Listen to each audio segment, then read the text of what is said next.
Hi, and we're back with you with the Infinite Elevation Hour. I'm one of your hosts, Reverend Natalie Jean, and this is Erline Germain.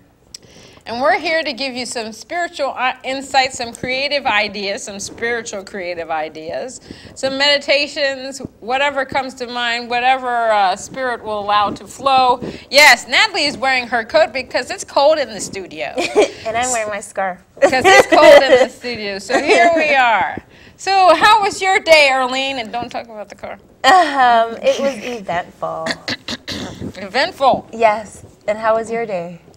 You know what? My week has been extremely, extremely, extremely, extremely busy. It's just been an amazing amount of work and stuff that I've had to do.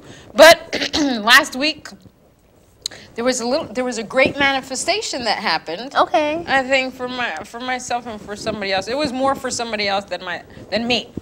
So a friend of mine had been selling a motorcycle, a Harley Davidson, on Craigslist for about a year, 6 months to a year, and no one called, not one person called.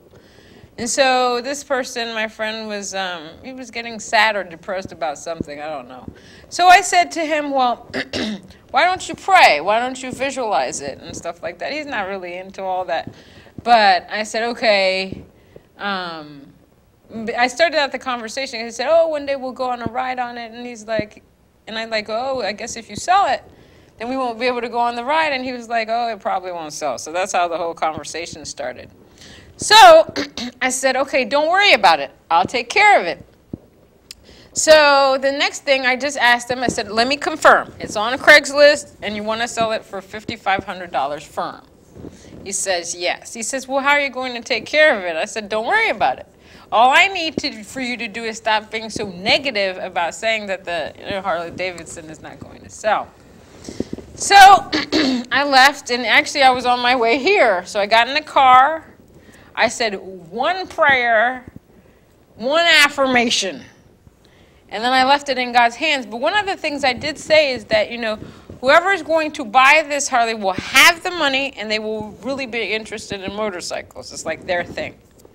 That's all I did. I think I said the three or four times, and I let it go.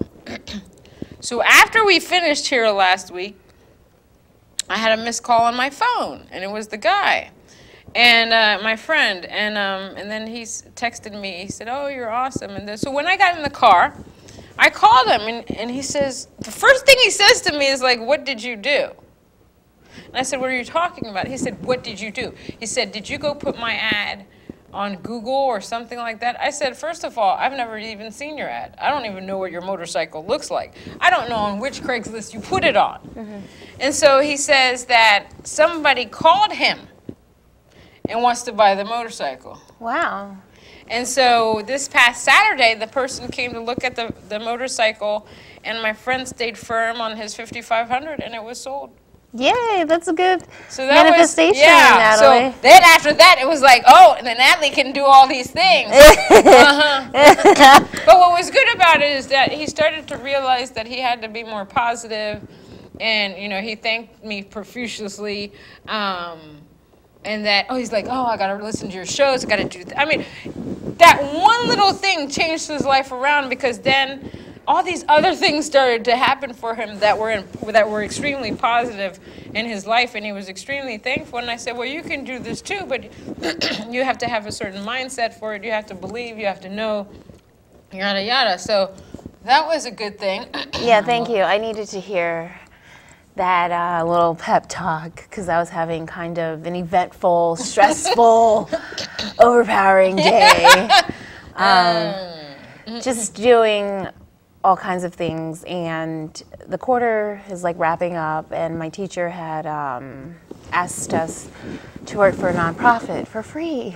Okay. I won't mention the nonprofit that I'm working for, but I have dedicated a lot of time to the projects with them, and it just seems like it's just not working, you know, and it's kind of tiring me out. Right. And so my teacher gave me some really good advice and was telling me, Erline, maybe you should just be firm and state like, this is it. Like, these are the final designs, nothing more.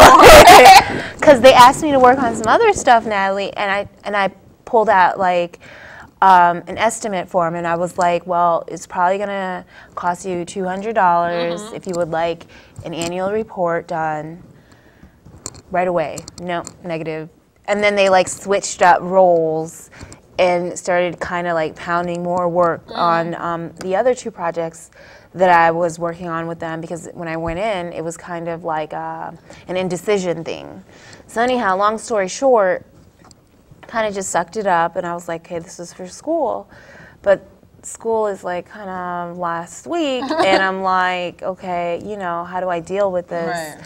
So I've just been kind of internalizing a lot of stuff, and last week actually I stood up for myself, and I was like, look, I have finals. I cannot do this right now, and I'll get back to you. But, you know, I've been trying to wrap it up, but I'm just getting a little irritated by the situation. But everything's a lesson, so it'll come and it'll go. There is no irritation in God. Like, I can say that because things can tend to irritate me too. You know, things will get at us sometimes. And, you know, the thing is to, you know, you have to go back to your principles and really understand that these people have no power over us unless we give them power. And I'm glad you said that, because that's how I was starting to fall into a cycle, because off of the email communication, you know, you can feel vibes off of people and their tone, and I was like, wait a second, I'm in control, they're not in control of me, you know, because it was feeling like, I want you to do this, this, and that, and I'm like, wait a second, you know, I'm coming to you as a favor, you know, to learn more about working with people. That was the premise of the class. And doing design work for people. But you're coming at me more like I'm your employee, and you got to do what I say, and this and that. And it was ironic because last night I opened my Bible. I was kind of stressed out. Like, come on, God. And it fell open to Ecclesiastics. And I haven't read it in a long while. But it was talking about, why do we work? And why do we work hard sometimes? And what I gathered from it and what I needed to take away from that was to have a little bit more fun with my life, because it comes and it goes, just like the seasons, just like the times. And if you're so busy working and you engross yourself in your work and you cut off your friends, your life, then in the end, what do you really have?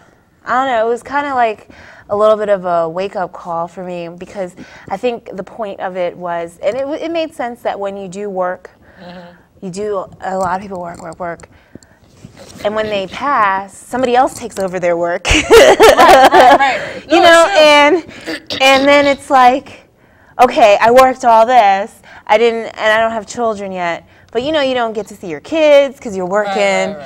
You don't get, and I kind of feel like I need a break. Like, I would like to go to New York or go to the beach. It hasn't warmed up enough over here just yet.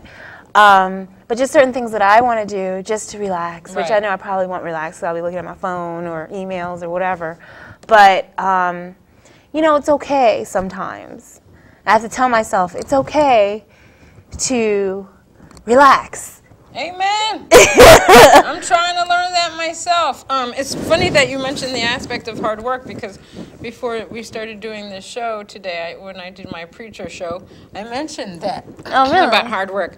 And it's from the Gospel Series in Spiritual Science by Emma Curtis Hopkins. So she basically says, God who worketh to will and to do never makes us do things impossible or exceedingly difficult. My yoke is easy and my burden is light. It is a false belief to suppose that you were made for hard work.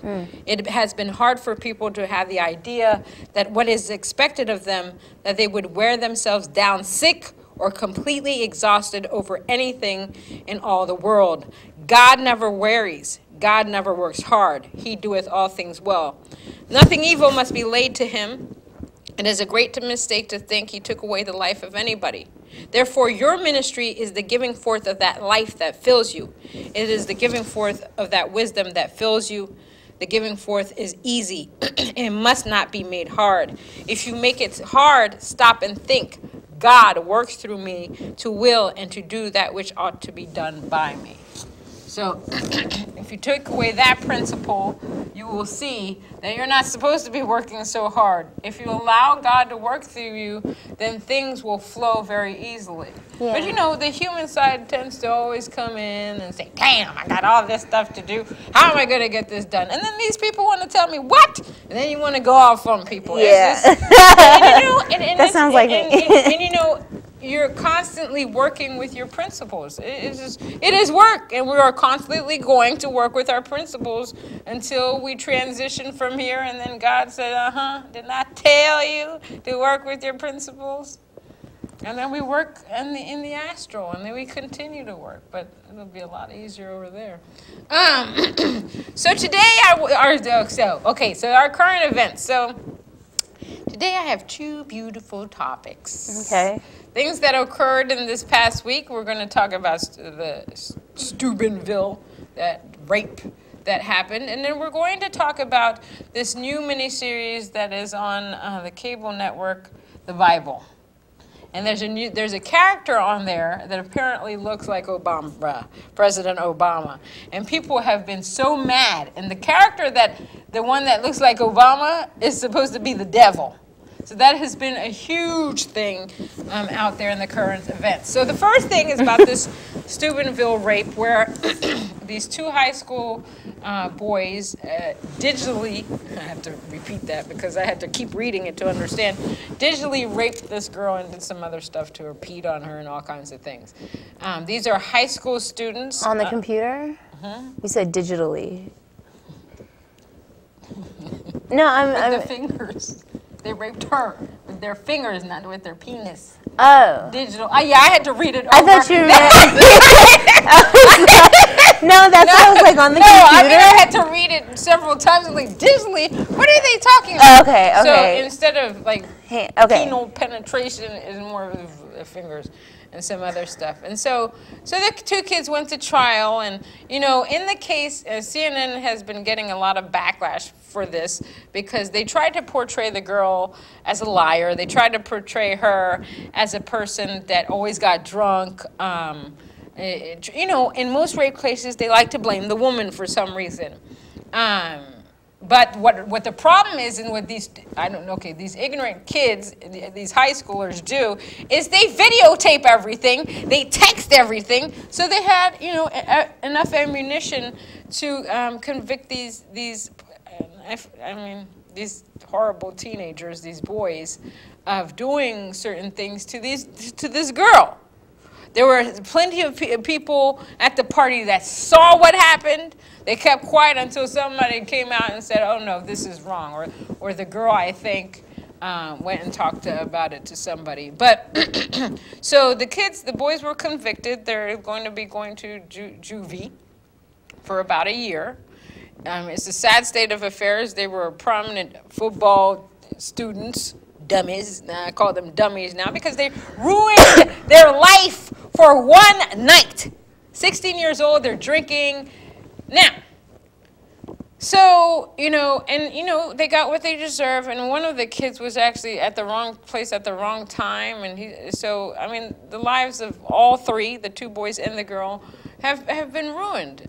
You know, they will get over this. This is an experience, and eventually they'll have to move on with their lives. However, the boys' records, they will be known as rapists, which is tragic. My whole thing with this thing is that we look at these two teenage boys and we see that they've done a horrible thing, which they did. And no one on this earth has the right to touch anybody without their permission. One of the things the girl said is she couldn't remember, but she woke up naked, but she couldn't remember all the details. She almost said that she'd never been that drunk before. She's been drunk, but not that drunk. She thinks somebody might have roofied her or whatever. And, you know, the kids got their conviction. They should have gotten their conviction. But I was talking to somebody else about this. And I said to them, we must, you know, we can't look at this young lady and not think that she should have taken responsibility for herself. They said her friends tried to grab her, take her out of there before anything happened. She wouldn't. She was so drunk she couldn't stand. She was slurring her words. Now, these boys should never have taken advantage of her or touched her. But we as a society need to start really educating these young men and these young women, specifically the young women. Because, you know, we have to take responsibility for our actions in the sense that if you're going to go to a party and you're going to get that wasted, how are you going to trust everybody in that room to know that they're not going to take advantage of you? With all the stories that are out there about teenagers doing this, teenagers doing that, why would you assume that somebody out there is not going to do something to you? I'll speak a little bit about that. I think a lot of it has to deal with, well, two things. Alcohol impairs your judgment. And secondly, when you're young, I went through it, you have an invincibility factor. I can't remember in psychology what it exactly is called, but it's when you think that you're invincible, nothing can touch you. You know, just kind of this perception in your brain that all is well, in the sense that no one's going to do any harm. It's like putting your trust in the wrong hands. And alcohol can be very dangerous, just as some people drive while drunk. You know what I mean? They have a really poor judgment call and think, hey, I can handle. And that could be the ego, too, taking over when alcohol gets involved a little bit stronger with the person. And memory, yeah, definitely that whole aspect of your memory gets kind of altered because you're altering your state of consciousness. I mean, I'm not sure in terms of spiritual, I just know that like when you do drink, your spirituality somehow gets affected, I don't know, like your being. Do you know what I mean? In terms of like it gets saturated or something, like your consciousness, it doesn't? Explain that to me a little bit more, Natalie.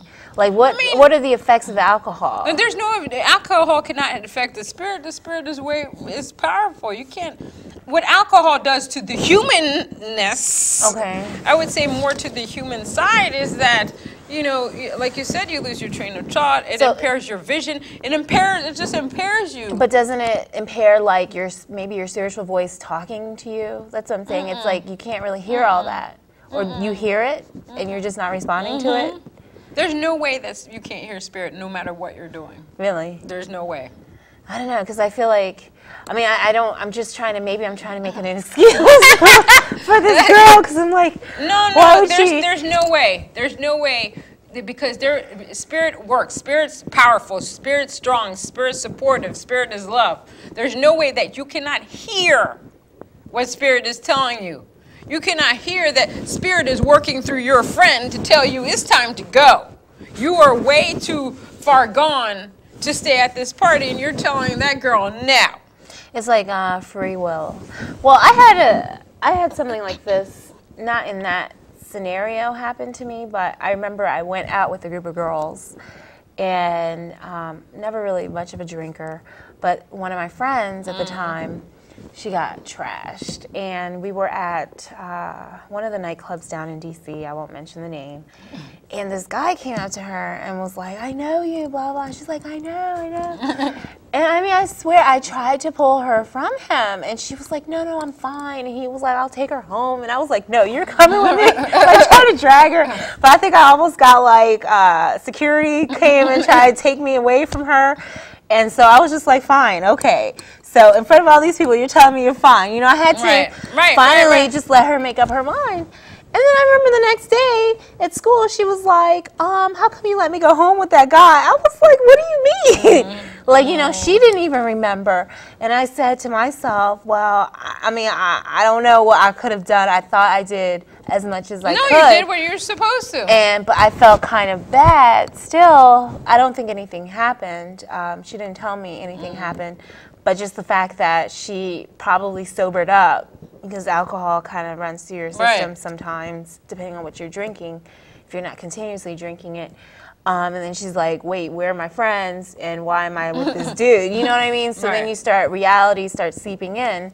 And I guess, I don't know, and that's why I'm in school now, and I go to school with younger kids, and they invite me to certain things. But I really am picky as to what I go to, because I'm so over the drinking thing. I'm so over the smoking thing.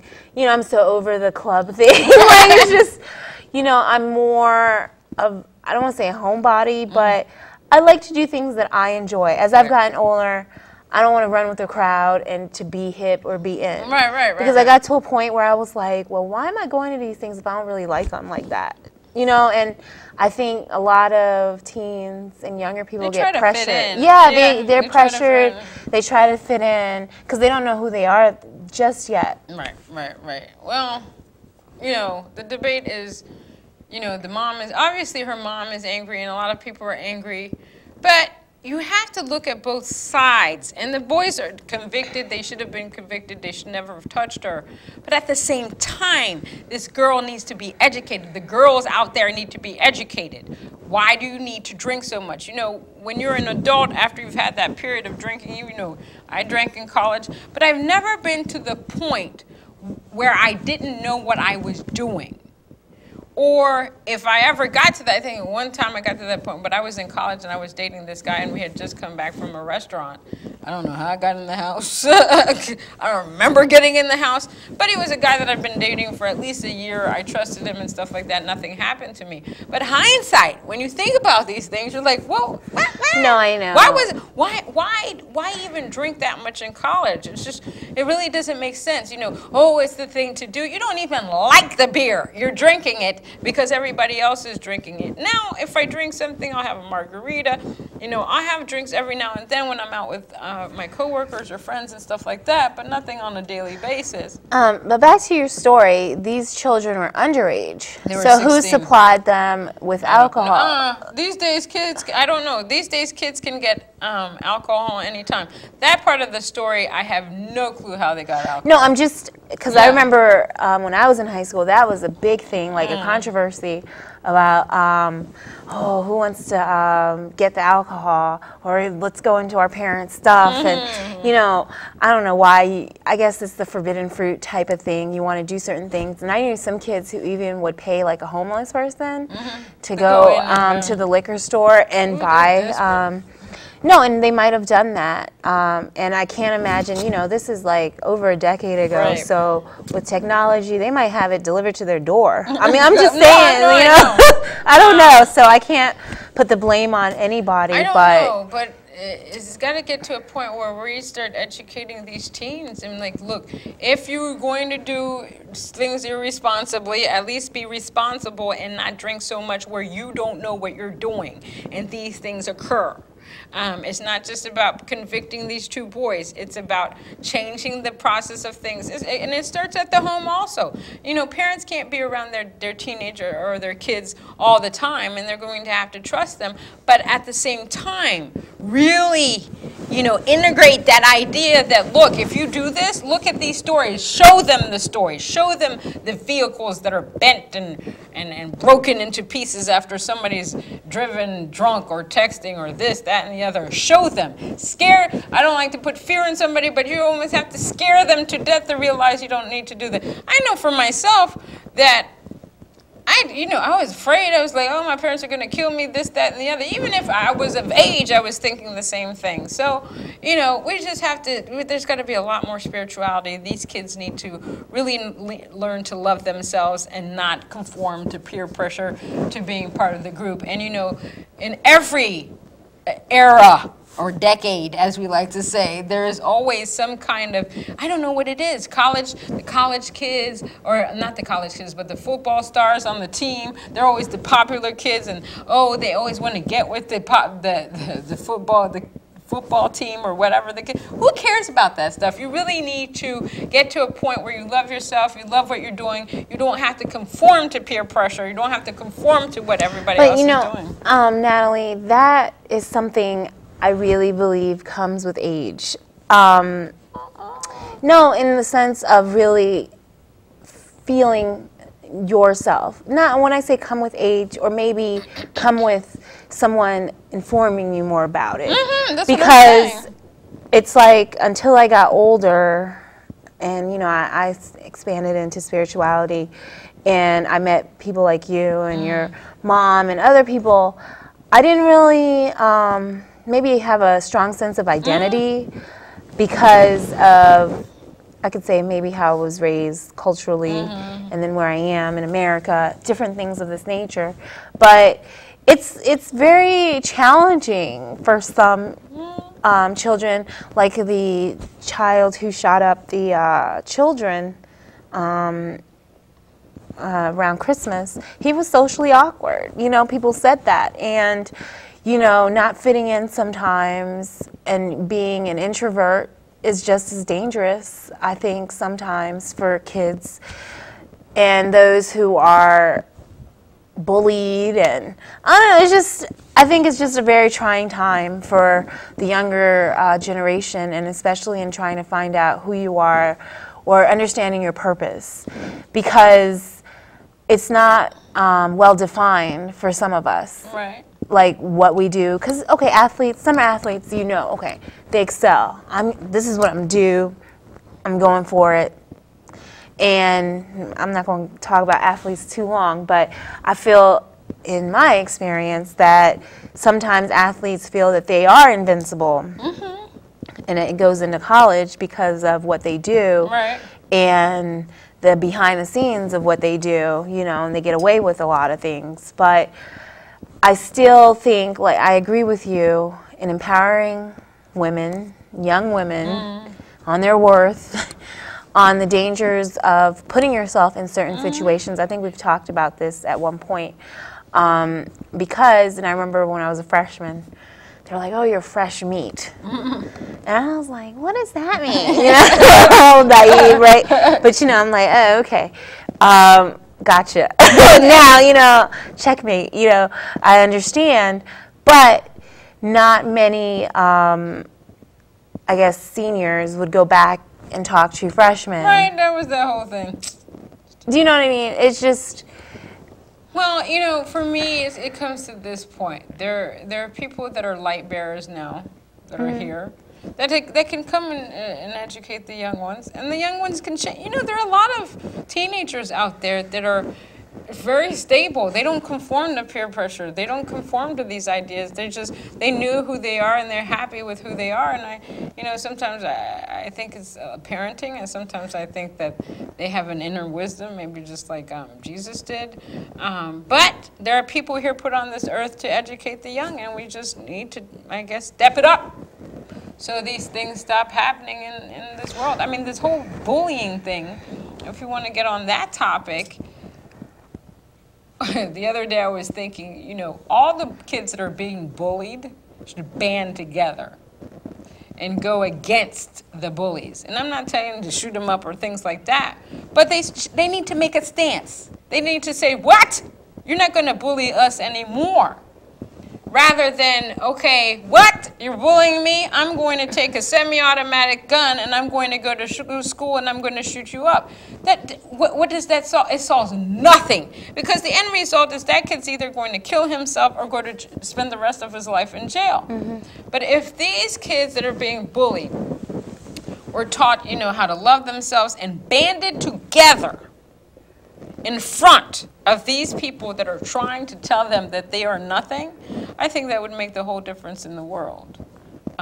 Because the bullying thing needs to stop. Kids are committing suicide over the fact that people are mistreating them. That is a sad state of affairs, and it should not be happening whatsoever. No, I agree. It's when you're bringing up that, I don't know if you've ever watched, there's a talk show, Maury, and he has the episodes where they were nerds or they were bullied, and then they come back, and then they're like 20 years later, you're like, what? And then this is the bully, and she's like terrible, like miserable lifestyle and stuff.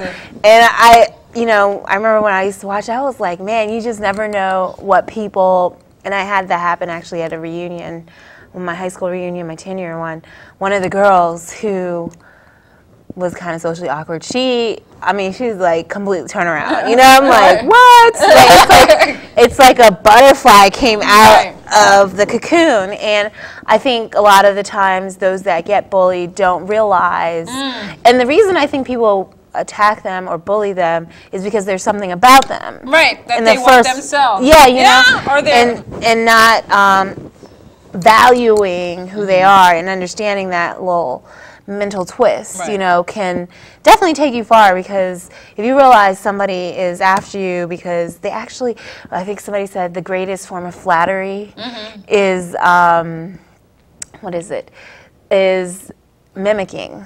Right. Somebody told me that. When somebody mimics you, it's the greatest form of flattery. But, you know, just in saying that sometimes people admire you secretly, but don't know how to say it. No. There's that. Well, we've got to make a change. We've got to make a shift. Now, the other thing I wanted to talk about was this new show, the movie, the miniseries, The Bible. I haven't seen it, so. I haven't Was it on seen the either. History Channel? Yeah, I think it's on the History Channel. And We wanted to watch it, there's but- been a lot of criticism about it because I don't understand what history they're reading. One of the criticism is that the actors are all European. So they're not as dark as they should be because Jesus' people were in the sun a lot. So they were kind of dark. So they weren't playing close to what is being depicted. Although they said the Bible is really, it's called the Bible, is a beautiful telling of the story of Jesus and all that good stuff. The other problem, the main problem in it, and first of all, if somebody really reads the Bible, what is the description of Jesus? They said Jesus had cotton hair.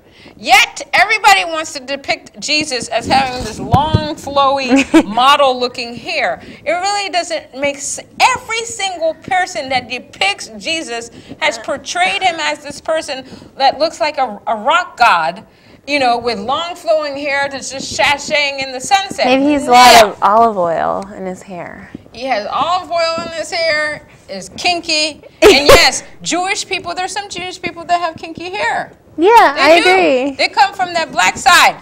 And I said it again, they come from that black side. Anyway, so that's the misnomer in there as well. Nobody's ever really depicted Jesus as was written in the Bible. They want to portray some other stuff. And we know why. Well, but I mean, I'm not going to say I'm in agreement with that, but it's Hollywood or History Channel would. What Jesus have you ever seen? No, but that's what I'm saying. But that's what I'm saying, Natalie. Even when Cleopatra was played by Elizabeth Taylor. Yeah, well, I mean, you know why? No, but that's what I'm saying. It's not.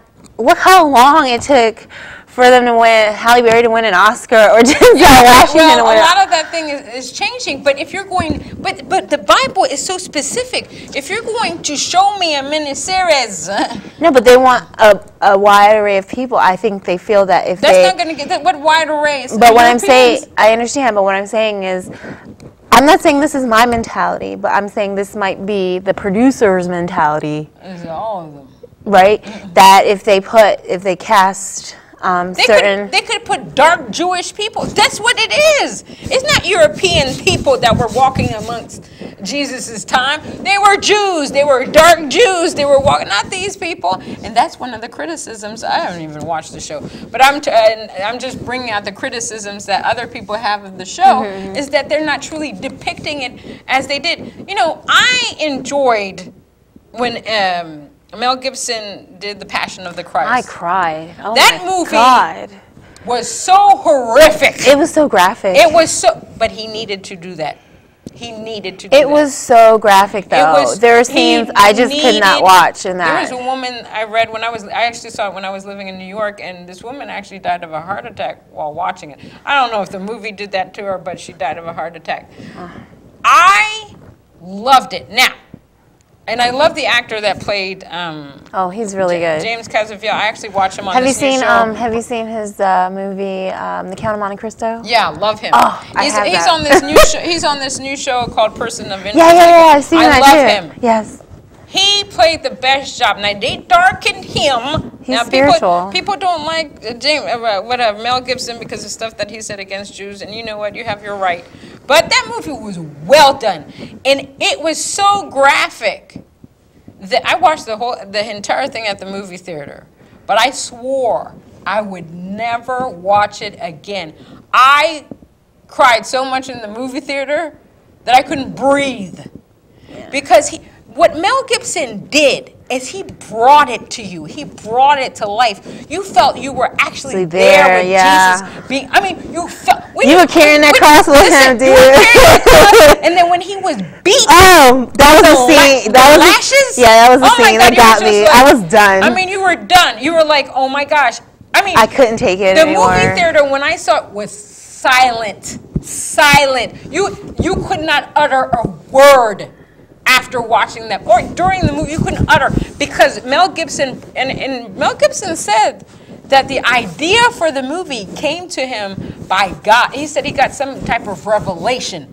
I mean, it had to be that graphic so that you could understand what this person, Jesus, went through to save the sins of the world and all that good stuff. He depicted it, and what's what the movie went to gross like $1 billion or more. It made him a multi-billionaire.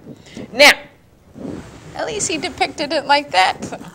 These people over here want to depict it a different way. So the next thing that they, and you know, and I bought a picture book of that movie that sits on my altar. Which one? And I bought the new one? Passion of the Christ. Oh, okay. And I have the movie. Oh, okay. Just to sit there, because Natalie's never watching that again. Yeah, I don't think I can watch it again. I don't think I could take it. But, so the next thing that they are irritated by this show is that the person playing the devil is dark and looks way too much like President Obama.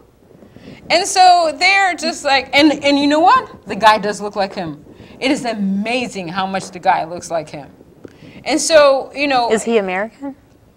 I don't think so, but I'm not sure. Okay. So the producers, and one of the producers is a very religious person, and so they're coming back and saying, oh, there's no way, we didn't mean for this to look like Obama, this, that, and the other. But I swear, it can't be just a coincidence that this man looks like, I mean, the man could be President Obama's twin.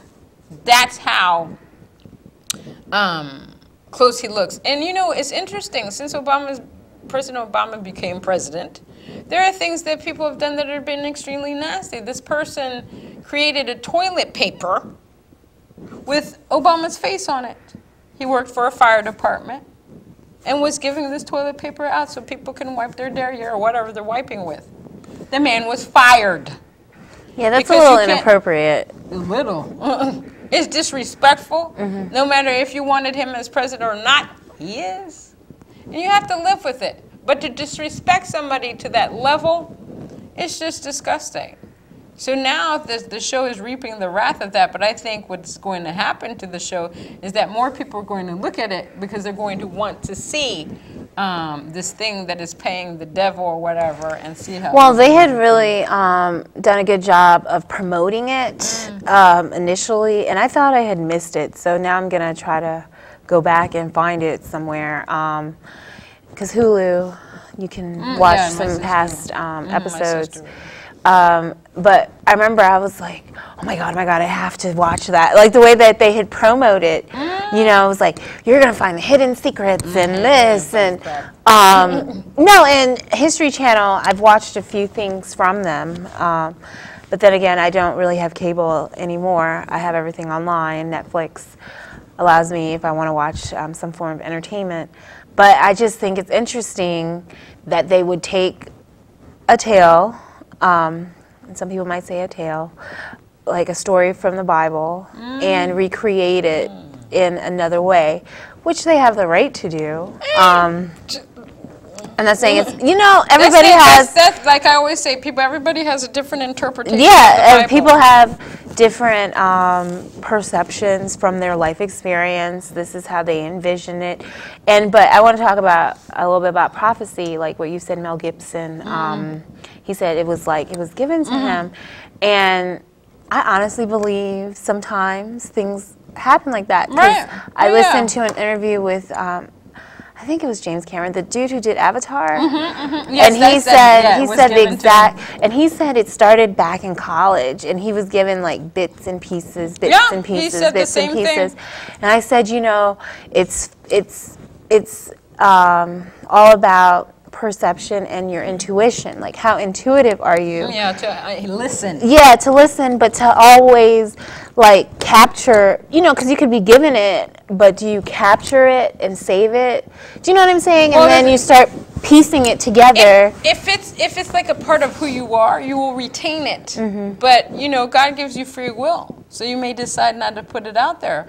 Thank God that Mel Gibson and James Cameron put that out there, because Lord knows Avatar, to me, was one of the most beautiful movies I have really ever. good. I mean, I saw it 7 times in the theater, and I own it. 7. Yeah, you're passionate about it. 7. I saw it I cried. And I think I saw it twice. Okay, and I cried. Every time I saw it, I cried at the same point because it was so touching. But, you know, everybody has a vision and they need to put it out there. When we come back, Erline is going to show us how to do some creative stuff, and we're going to meditate. And I'll have some words of wisdom for you. So see you soon.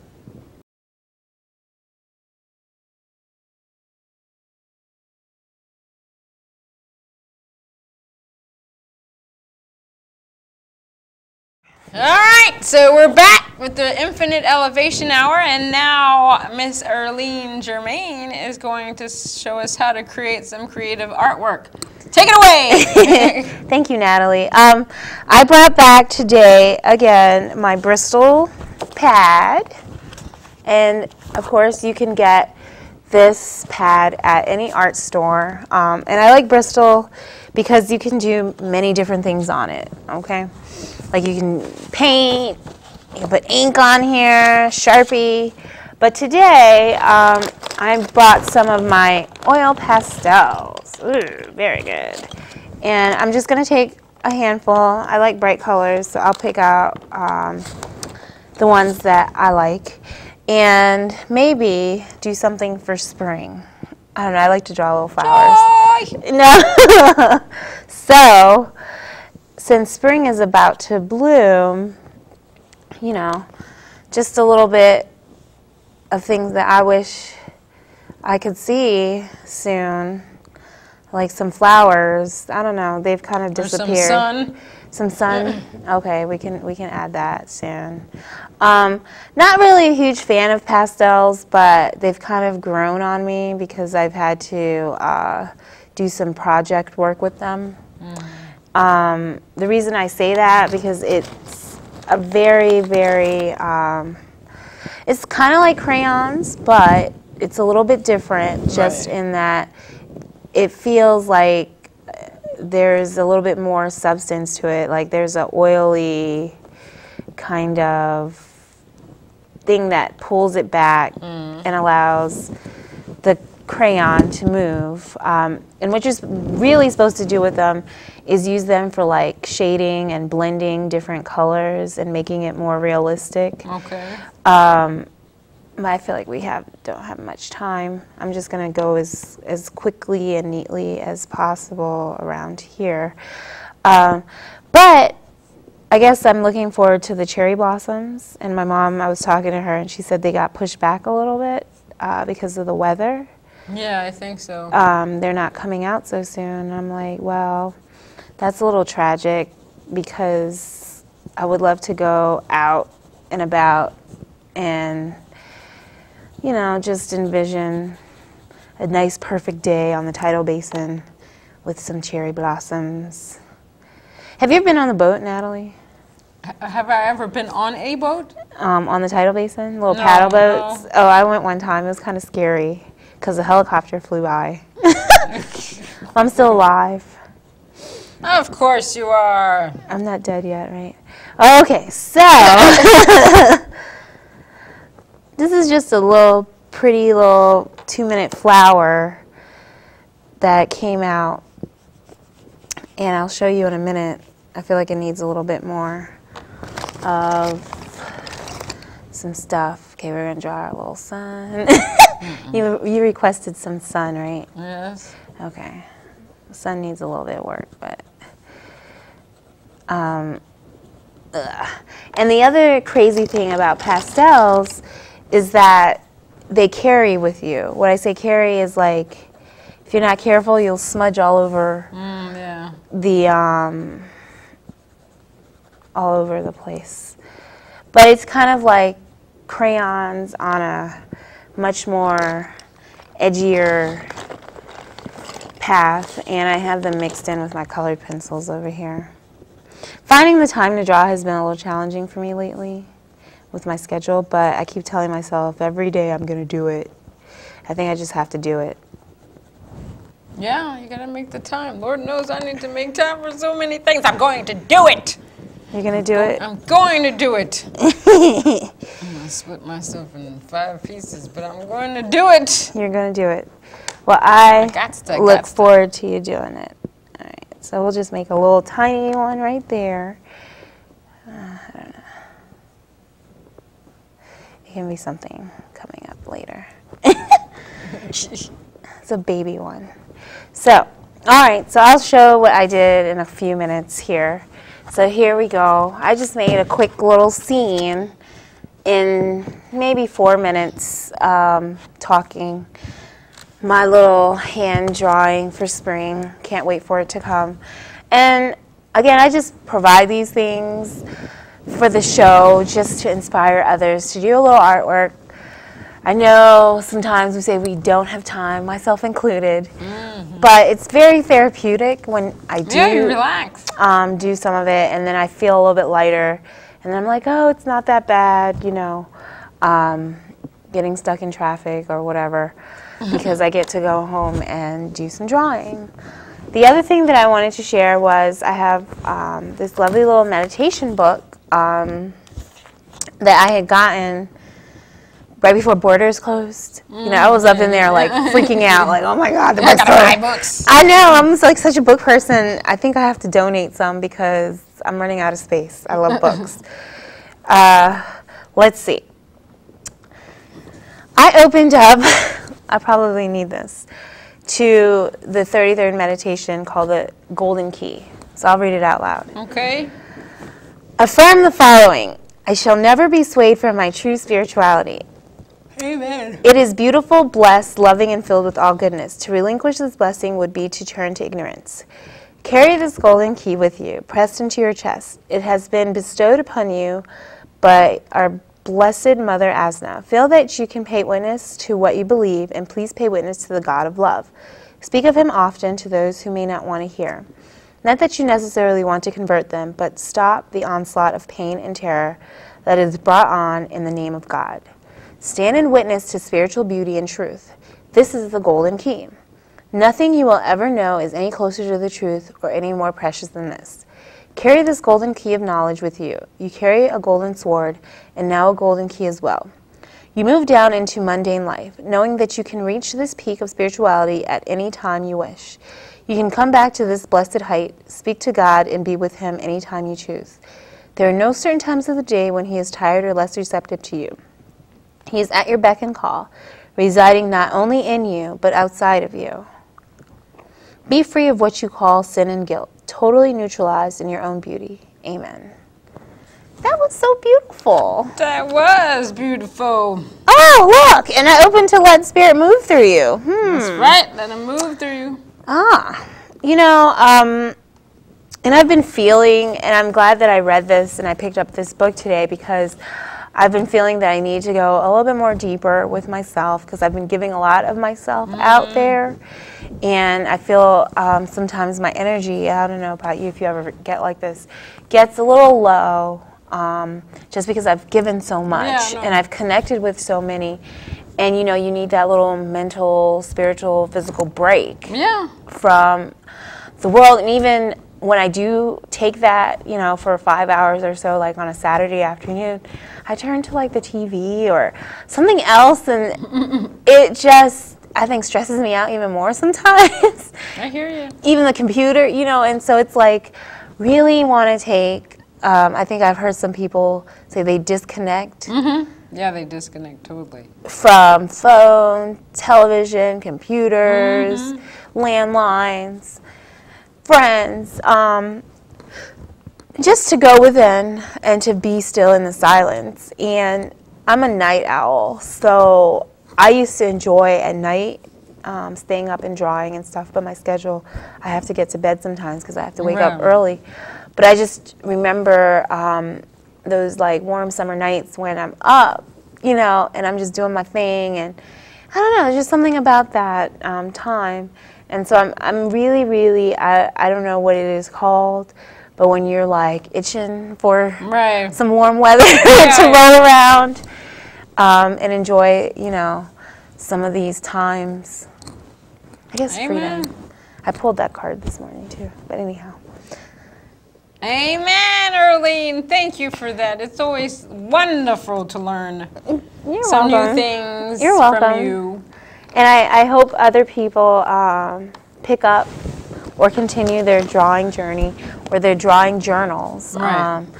Or your journal. I didn't bring that up. I didn't forget. We have our little journals that we're supposed to be keeping up.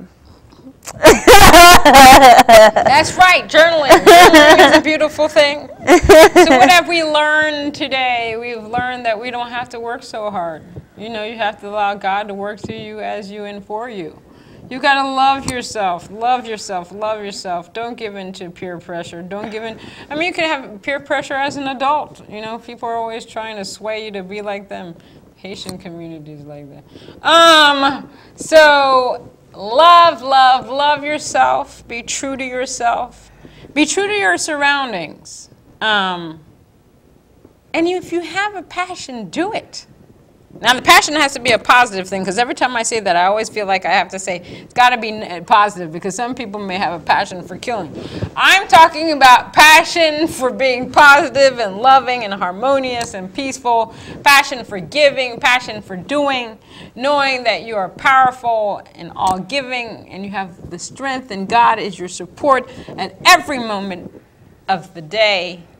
Move your life in a positive way. Know that God can never be away from you unless you want him to be. And then he still won't leave you. He might be hidden in the shadows, but he is still watching over you, making sure that you are on your way. So until next time, we will bring you more spiritual insights on current events, more spiritual new things coming out there in the world, more creativity in the art world, more creativity in life. So until next time, we'll see you, and stay blessed. Take care. Thank you.